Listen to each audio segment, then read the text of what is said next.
What's up, YouTube? Got a cut test for you guys today, and I'm doing it in a versus format. We're using the QSP D2 and the Civivi Appalachian Drifter in NitroV. Both of these knives are finished at 17 degrees per side on an Atoma 600 with 5 passes per side on a 1 micron diamond strop. So identical edges. In cardboard cut test, geometry doesn't come into play a whole lot because you're checking on newspaper for catches in the edge. So it's literally a test that's only showing edge damage, basically.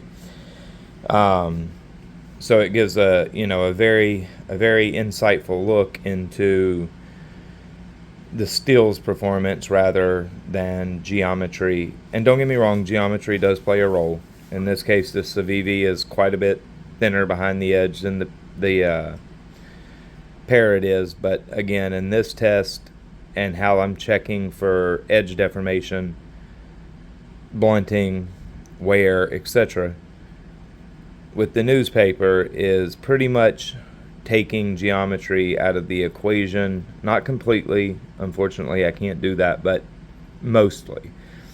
If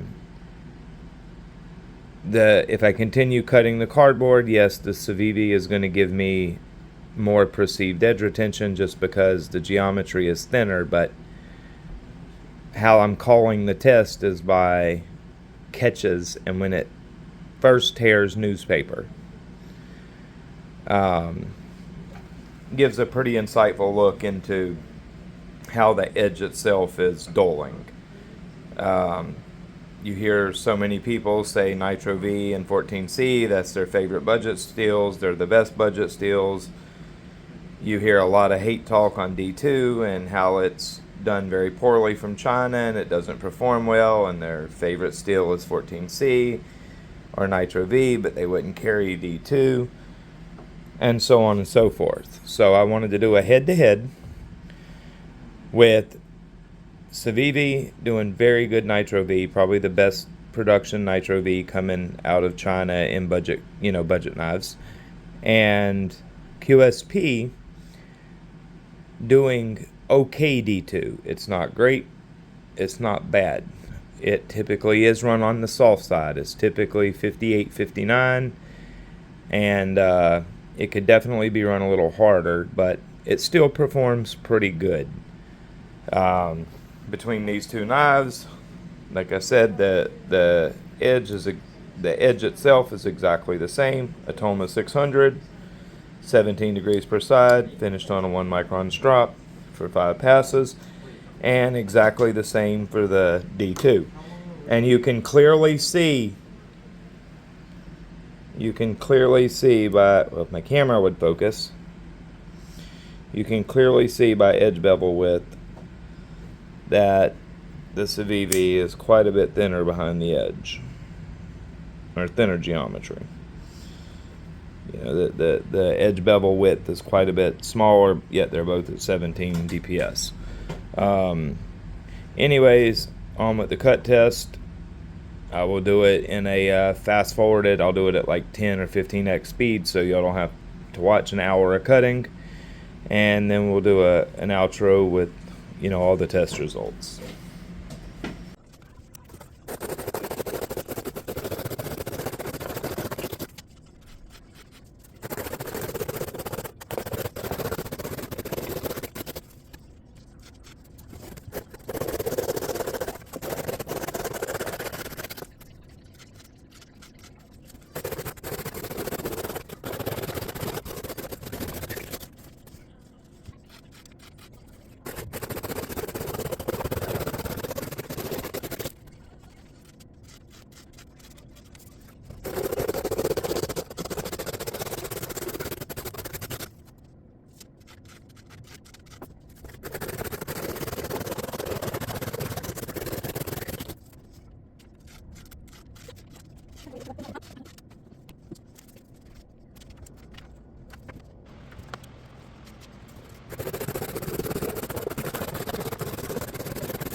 Alrighty, and after counting everything up, we got the test results. And Civivi NitroV did 444.5 feet. And if I can get it to focus in a 1-inch section, you can see my cutting is from right here to right here. It's probably a little less than an inch, probably 7/8. And on the QSP D2, it did 763.5 feet, and you'll be able to see my cutting is from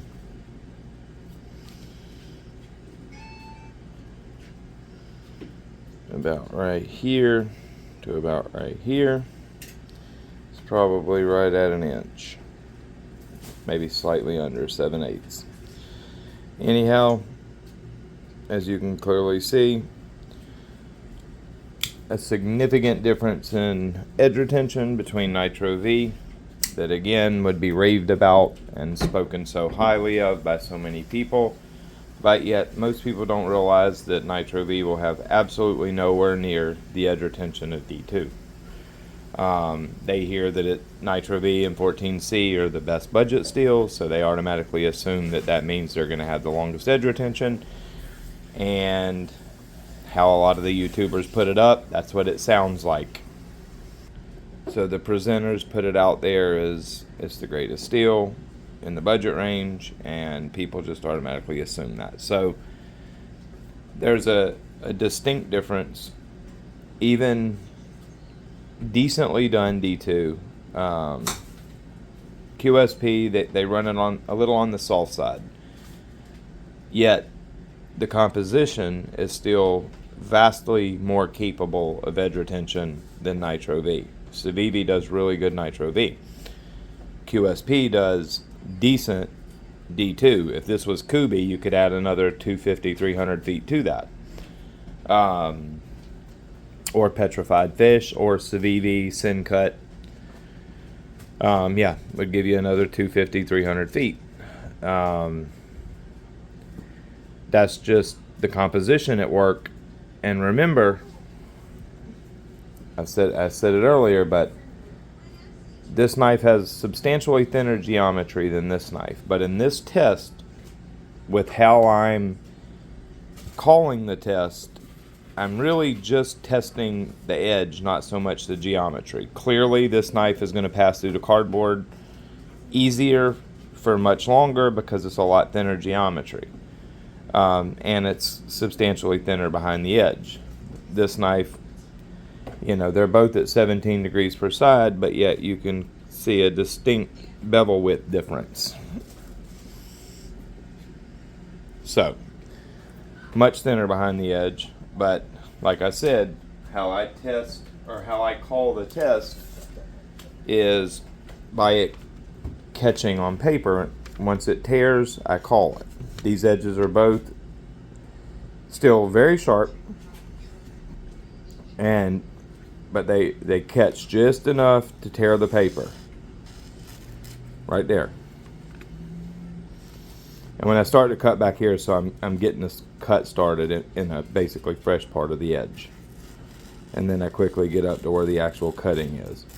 But there's, as you see, that one went through without catching, but there's just that little catch that's just enough to tear the paper, and that's how the test gets called, which that takes geometry out of the equation, quite not completely, but mostly. And here again,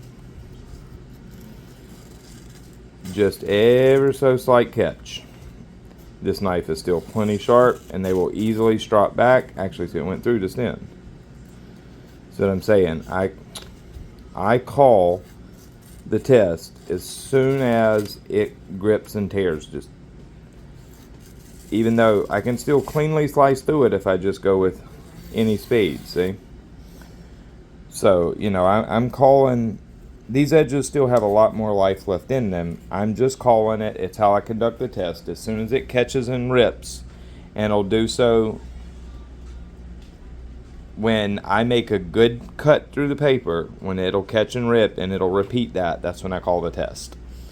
Again, these edges are still extremely sharp. If I handed this knife to the average person, they would say that's sharp as hell. Like, this is far sharper than the knife that's in most people's pocket right now. You know, the part of the edge that I cut on is still far sharper than the average person's pocket knife. Now, the difference between these two, I can distinctly feel that there's still more aggression in this edge. It's still got more grab, more bite than the cut where I cut with this edge. I can feel that this edge has started to, the aggression, the scratch pattern, or the teeth from the scratch pattern, I can feel that the D2 has held on to it significantly better. And that's exactly what it's supposed to do. It's supposed to hold that more aggressive tooth pattern than a finer grain steel like this. And that's exactly how I like a knife to perform. Is I want it to maintain that aggressive tooth pattern so it digs in and cuts. And your really fine grain steels like these, they don't hold on to the tooth pattern, the tooth structure nearly as good as your D2 does. Anyways, I appreciate you guys watching the video, and I really hope this gives you some insight into the performance difference. And D2 is, and I don't understand why D2 is so hated on by YouTubers in the community and steel snobs, considering they would say that's a great steel, and this is a steel that they wouldn't carry, but yet massive difference. D2 is fairly stainless, plenty tough for a pocket knife like this. In my opinion, you really have no advantage unless you're somebody who corrodes D2. You have really acidic sweat and you corrode D2 heavily, then yes, I could say, okay, it may be better for you to go NitroV if you're worried about corrosion. Personally, I have no issues with corrosion with D2 or any steel for that matter, so I'm going to definitely take the giant edge retention increase. I hope this sheds some light on it for y'all. I'll do more head-to-heads like this. I hope y'all have a good day and enjoyed the video. Please like, subscribe, and share. I would really appreciate it. I want to get this information out there to help people, and I need you to be able to help me do that. All right, you guys have a good one.